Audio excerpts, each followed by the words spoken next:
तो नितिन नवीन जो पटना के बांकीपुर से 5 बार के विधायक हैं, जिन्होंने 2 बार सरकार में मंत्री की जिम्मेदारी संभाली है, जो छत्तीसगढ़ में चुनाव के प्रभारी रहे हैं, वो नितिन नवीन अब भारतीय जनता पार्टी के कार्यकारी अध्यक्ष के तौर पर चुने गए हैं।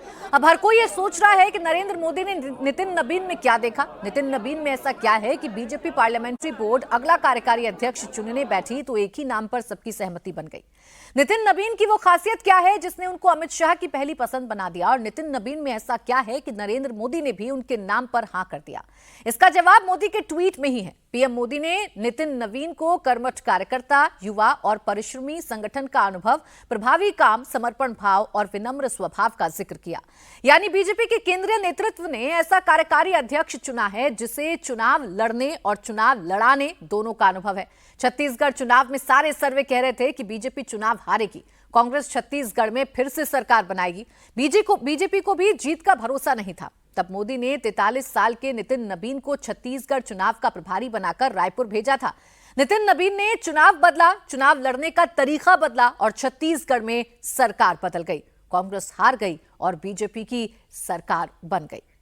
अगर बाकी दलों के राष्ट्रीय अध्यक्षों की उम्र में तुलना करें तो कांग्रेस के मल्लिकार्जुन खड़गे की उम्र 83 साल है, समाजवादी पार्टी के अखिलेश यादव की उम्र 52 साल, टीएमसी की ममता बनर्जी की उम्र 70 साल, टीएमके के स्टालिन की उम्र 72 साल है। तो सबसे युवा एज में कार्यकारी अध्यक्ष नितिन नवीन को बनाया गया है और सबके मन में एक ही प्रश्न लगातार घूम रहा है। प्रश्न ये है कि नितिन नवीन को क्यों चुना गया, और प्रश्न ये भी है कि कल ही का दिन क्यों चुना गया, जब उत्तर प्रदेश में संगठन का चुनाव हुआ, जब उत्तर प्रदेश में प्रदेश अध्यक्ष के नाम का ऐलान हुआ, उसके ठीक कुछ घंटों बाद ही नितिन नवीन के नाम का ऐलान क्यों किया गया।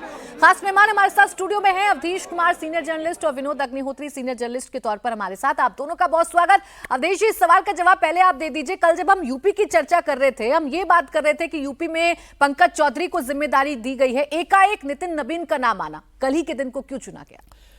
नहीं, कल के दिन को क्यों चुना गया इसके कोई ऐसे ठोस कारण नहीं है, लेकिन दिखाई दे रहा है कि प्रधानमंत्री जी को 3 दिन की विदेश यात्रा पर देना है और खरमास शुरू हो रहा है। तो खरमास में अध्यक्ष की घोषणा नहीं कर सकते थे, वो 14 जनवरी तक प्रतीक्षा करनी पड़ती। और चूंकि अब पश्चिम बंगाल का चुनाव आ चुका है, जेपी नड्डा जी का कार्यकाल जून 2024 में समाप्त हो चुका है, एक्सटेंशन पर चल रहे थे, तो फिर ये तय हुआ है। और पार्लियामेंट्री बोर्ड की बैठक जो है 2 दिन पहले ही तय हो गई थी। तो 2 दिन पहले पार्लियामेंट्री बैठक तय होने का अर्थ था कि एक बड़ा फैसला कोई होने वाला है। पार्लियामेंट्री बोर्ड नॉर्मली तो नहीं बैठती है, तो जाहिर है कि ऐसा होने वाला था।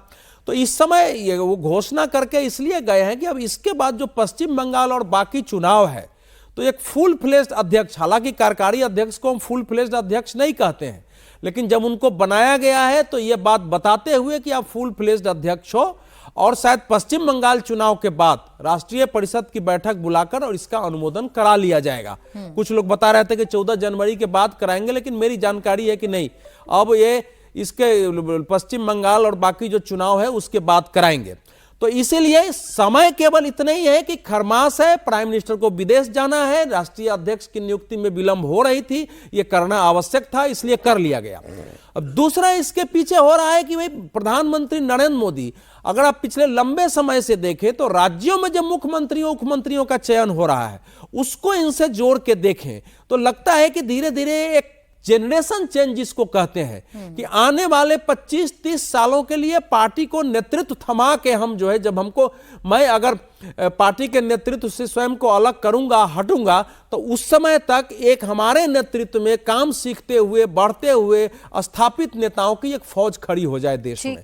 तो उसके तहत से किया गया। अन्यथा जो आप बता रही हैं अभी कि ये तो हम लोग ढूंढ रहे हैं ना कि उन्होंने क्या क्या किया है। हाँ। ये ढूंढना पड़ रहा है, तो ये कारण नहीं होगा। नहीं, कल से लोग लगातार ये चर्चा कर रहे हैं कि ये जनरेशन लीप है और ये चेंज भारतीय जनता पार्टी ही कर सकती है। एकाएक सबको चौंका दिया। विनोद जी, कोई चर्चा भी नहीं कर रहा था नितिन नवीन के नाम की, किसी की लिस्ट में नितिन नवीन नहीं थे, और अचानक से उनके नाम का ऐलान हो जाना। नितिन नवीन में ऐसा क्या खास है कि 45 साल की उम्र में वो बीजेपी के राष्ट्रीय कार्यकारी अध्यक्ष चुन लिए गए?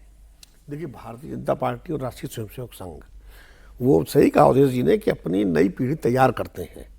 अटल जी के समय भी याद देखिए, अटल जी अडवाणी जी के जमाने में जब नितिन गडकरी बने थे, वो भी नितिन ही थे, भाई नाम दोनों का एक ही जैसा है, तो तब भी सब चौंके थे कि अचानक नितिन गडकरी के नाम आया था। उस वक्त तो क्या थे नितिन गडकरी, मुंबई के प्रदेश अध्यक्ष रह चुके थे और महाराष्ट्र सरकार में मंत्री रहे थे पीडब्ल्यूडी के। बाकी कोई उनका भी बड़ा प्रोफाइल नहीं था। हाँ, नागपुर से थे, संगठन के थे व्यक्ति, और अचानक जब नाम आया तो लोगों को लगा अरे इतने हैवी वेट, वेंकैया नायडू, अडवाणी जी, अटल जी, राजनाथ सिंह, तमाम सारे हैवी वेट, वसुंधरा राजे, शिवराज सिंह चौहान, इनके ऊपर नितिन गडकरी अध्यक्ष बनेंगे, और बने वो, और आज वो बड़े नेता बन गए नितिन गडकरी जी आज। तो एक पीढ़ीगत नेतृत्व तो बदल करके नई पीढ़ी को धीरे धीरे लाना, ये उनकी एक प्रक्रिया, एक उनकी राजनीतिक शैली का हिस्सा है। अटल जी के ज़माने में तमाम नए लोग तैयार किए गए। भाई शिवराज सिंह चौहान जब मुख्यमंत्री बने थे तो सांसद ही तो थे, युवा मोर्चा के वो अध्यक्ष रह चुके थे। आप देखिए वसुंधरा राजे, शिवराज सिंह चौहान, रमन सिंह, एक पूरी पीढ़ी तैयार की गई थी उस समय भी नेताओं, कल्याण सिंह, ये आगे इन्होंने पार्टी चलाई। मोदी जी भी सही कह रहे हैं अवधेश जी, मोदी जी भी चूंकि अब धीरे धीरे एक समय ऐसा आएगा कि मोदी जी स्वयं को सक्रिय राजनीति से अलग करेंगे, तो ऐसे में पार्टी का एक नेतृत्व होना चाहिए।